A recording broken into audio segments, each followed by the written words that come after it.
Everybody, I'm Holly Rockweiler, co-founder and CEO of Medora, and I want to thank you for the opportunity to pitch here at TechFest Northwest. I'm super excited to tell you about our company and how we're changing the paradigm for treating vaginal dryness. Yes, I said the word vaginal, and your Friday ears did not deceive you. We're talking about vaginal dryness, and I'm excited to talk about it because it's a huge problem. 32 million women are suffering with vaginal dryness in the US alone, but not enough people are talking about it. Why? Because there is no safe and effective solution available to them. You know what else we didn't talk about 30 years ago? Erectile dysfunction. Viagra came on the market, and now you cannot watch a sporting event without seeing a commercial for ED. We want to do the same thing for women. So what is vaginal dryness? It's very easy to understand. It's caused by a loss of estrogen. This happens naturally to all women in menopause, but it also importantly happens artificially to breast cancer survivors. So what that means is the vaginal tissue becomes very thin and dry. This leads to pain with sex, but importantly, like this quote demonstrates, which is one from hundreds of women we've interviewed, it's not just about sex. It's about day-to-day quality of life. So this woman has lost intimacy with her partner, and she's also acutely aware of the problems that are associated with day-to-day concerns of vaginal dryness. So today, what are your options? Well, the gold standard in the medical community is to just replace that estrogen. So this is hormone replacement therapy. And that can work well for some women, but it's not an option for large groups of women. Breast cancer survivors cannot use hormones. Stroke and heart attack survivors cannot use hormones. Furthermore, there's a lot of women who don't like the side effects of hormones or who are afraid of the long-term risks. So for these women, their only other option are over-the-counter lubricants and moisturizers. Everyone knows what these are, and they don't work. Women hate these products. They're messy, they're gross, and they just aren't effective enough. Nonetheless, this is still a huge market. Women are very motivated to spend to fix this problem, they just don't have good products. Today, they're spending $1.6 billion on products to treat this problem that aren't working. And that's why we think they deserve a new approach, and that's the Medora device. So the Medora device is a home-use ultrasound device. It's very simple. It's about the size of a Sonicare toothbrush. It's used in the home by a woman for 5 to 10 minutes a day, every day. To use the device, she takes the handheld ultrasound generator and then attaches a disposable gel pad to the end of the device. She holds the device up to the opening of her vaginal canal. Very importantly, the device does not go inside, and it's not sexually stimulating. It's not a vibrator. We heard very loud and clear from women that that's not what they wanted. So we built this. So she holds it in place, and then her vaginal blood flow is increased, and her own personal lubrication is restored. So we're not adding in any chemicals, we're not adding in any hormones, her own natural lubrication is coming back. And we've demonstrated that it works. We've done 3 studies at Stanford Hospital to date, demonstrating drastic reductions in the symptoms of vaginal dryness. And you don't have to take my word for it.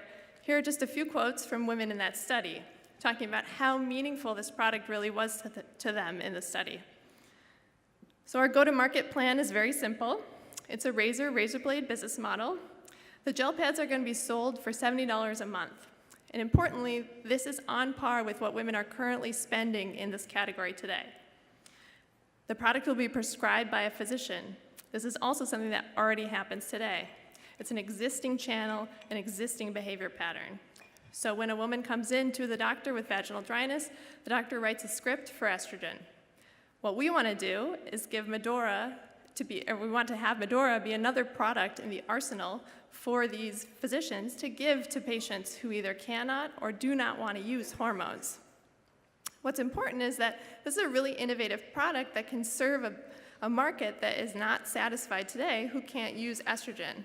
And our beachhead population is breast cancer survivors, again, because they are a no-option patient population. Thus, we have a strong market pull from this beachhead, and we plan to be on the market at the end of next year.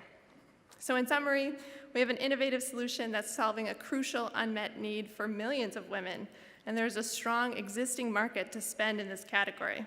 Women are very motivated, and they're super excited about what we're developing. Furthermore, gynecologists are also desperately seeking new products to give to these patients. And the bottom line is that women already love the Medora device, so we're excited to bring it to them. Thank you.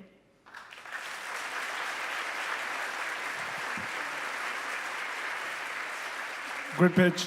So last time you and I talked was last year, and you were about to go through some FDA process and also raise a round. So where are you with that?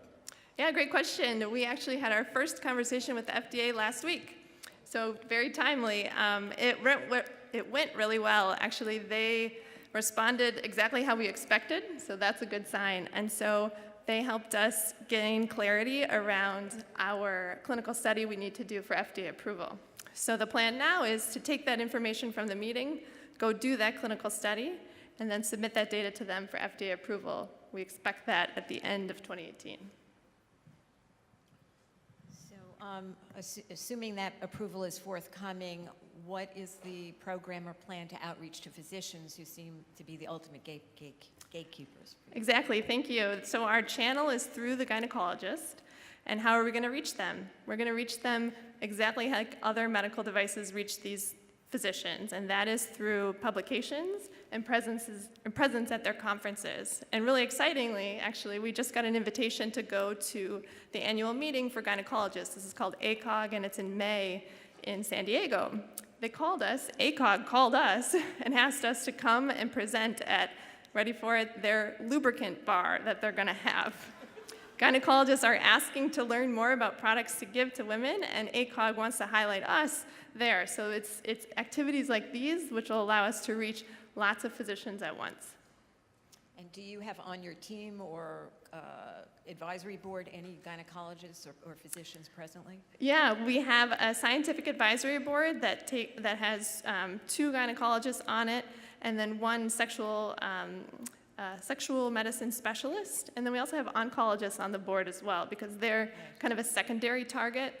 Specifically for breast cancers with our beachhead, breast cancer survivors for our beachhead, we're really, the oncologists are the one prescribing the medication that's causing the vaginal dryness in the first place, so if they can introduce Medora at the same time, it's a fabulous situation for the patient. Can this ever be over the counter? Yes, that's part of our long-term vision, and so with the FDA, you really want to take baby steps. And so we're starting with a prescription product, so it's introduced in a much more controlled setting.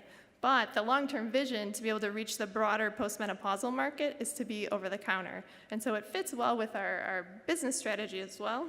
Starting with breast cancer survivors, they want a product that's doctor recommended, but your average pretty healthy postmenopausal woman isn't necessarily seeing the doctor anymore, so giving her access to this in just a retail environment is much more feasible.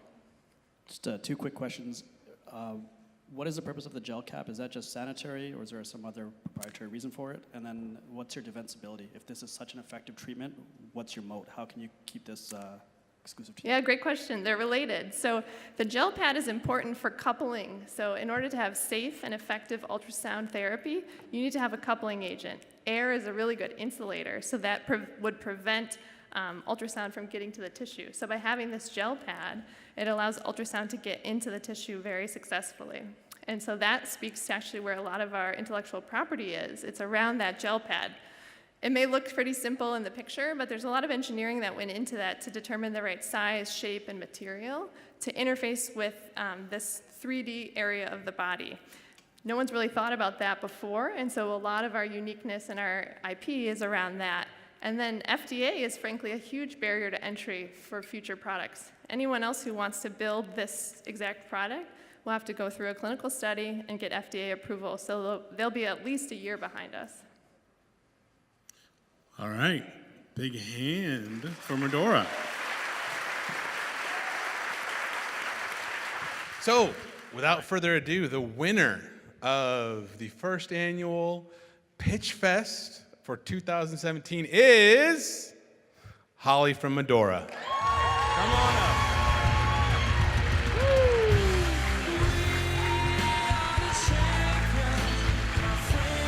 Right here.